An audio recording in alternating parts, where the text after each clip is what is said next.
And you talk about managing expectations after Nick has such a huge performance last time. What do you say to him? How do you try to get him ready going out for his next appearance? Don't say anything to him. I'm not dumb enough to coach a guy after he throws like he did last week. He just needs to go out and be Nick Snyder, and he did it again. You know, they got a lot of leadoff guys on base, a couple hits, a couple errors, and he really got good when that happened. You know, I tell pitchers all the time they throw their most important pitches from the stretch with guys on base, and he got most of his strikeouts tonight with men on base, so really good job by him.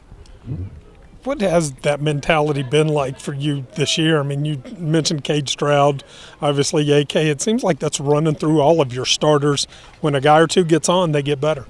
You know, inter-team competition is one of the best things you can have, and they saw what AK was doing early on. Now Snyder's doing it. Stroud's throwing better. Wolf always gives us a chance to win. To have those guys trying to go out and outdo each other really bodes well for how we've been pitching. You like the way the schedule sets up for you, getting the Big 12 out of the way with another week to go? Or, you know, obviously those games are still going to be important for you in some respects. Yeah, we just can't get too caught up in that. Just got to go out and try and win games. You know, it is what it is at this point.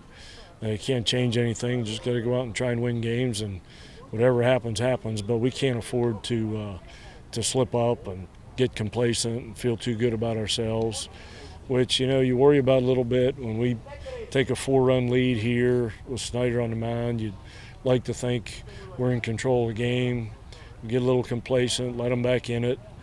You know, we did that, I thought, on Friday against TCU. Darius hit the 3-run homer in the first inning with AK on the mound, and I think everybody in the dugout thinks, you know, this one's over.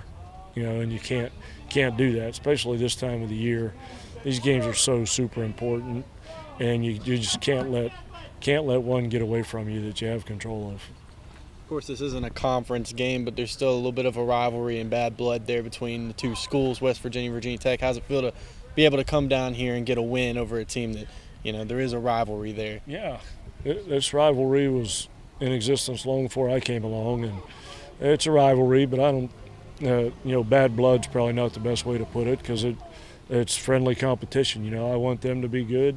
I root for those guys. They got a great coaching staff and beautiful facility. They'll get this thing cranking here pretty good in the next couple of years. So, you know, it's fun to play them. I hope we can continue to play them every year, and it's good for the fans. You know, fans want to see good competition against ACC versus Big 12, and that's good for everybody.